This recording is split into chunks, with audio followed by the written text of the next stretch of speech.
और जैसे ही शूटिंग चल रही है धीरे धीरे रहे हैं बना रहे हैं।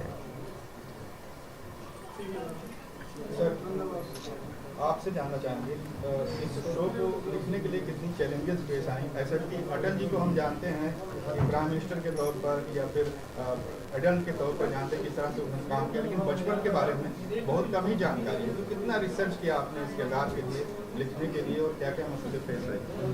देखिए, जब ये प्रस्ताव मेरे सामने आया तो पहले डर लगा कि इतनी बड़ी शख्सियत, वो भी राजनीतिक, तो कैसे होगा।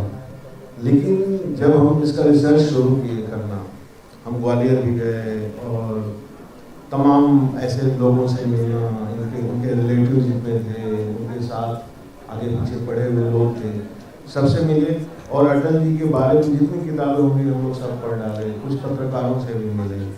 तो सबसे मिलने, सब कुछ देखने के बाद मुझे फिर खुशी होने लगी सफर को लेकर, क्योंकि हमने अटल जी की बड़ी शख्सियत हमेशा देखी है। तो वो बरगद किस बीज से बना, उस बीज की तलाश कर लेना अपने आप में बहुत ही रोमांचकारी अनुभव रहा है।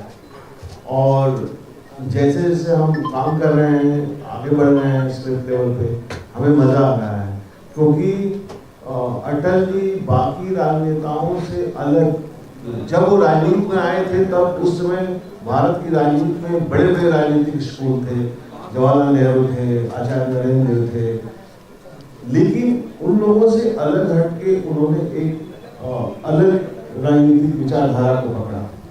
तो उस बच्चे में उसके लक्षण ढूंढना और उसको अपनी सभ्यता की चीजें हैं, अपनी संस्कृति की चीजें हैं, अपने देश की चीजें हैं जिस पर हमें गर्व करना चाहिए, जिसको हम जिसकी बगल से गुजर जाते हैं, आंख मोड़ देते हैं, अवॉइड कर देते हैं। अटल जी कैसे उन चीजों को फिर से महत्वपूर्ण बनाने की लड़ाई पूरी जिंदगी लड़ते रहे। उनको बहुत अच्छी अंग्रेजी आती थी, फिर क्या वजह थी कि संयुक्त राष्ट्र में जाकर उन्होंने हिंदी में भाषण दिया। कहीं न कहीं हिंदी की है, लेकिन किसी भी व्यक्ति के बनने में उसका बचपन सबसे अहम होता है। इसलिए हमारे लिए सबसे ज्यादा महत्वपूर्ण उनका बचपन। बड़े होने पे तो सबको पता है कि उन्होंने क्या किया, सब सारे दस्तावेज मिल जाएंगे आपको कि किस सन में वो सांसद बने, किस सन में विदेश मंत्री बने, कहाँ कहाँ दौरा किए, प्रधानमंत्री का एक एक दिन की डायरी मिल जाएगी आपको। लेकिन जो नहीं है रिकॉर्ड, उनका बचपन वो कैसा रहा होगा, तो उसको हम खोजने की कोशिश कर रहे हैं।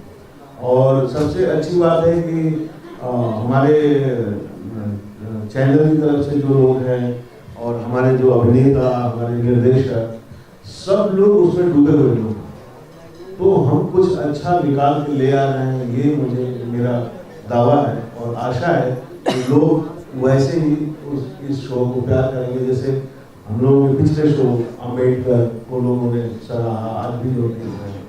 तो अटल जी के जीवन पे भी लोग खूब अच्छे से देखेंगे। जब पहला कॉल आया इस रोल के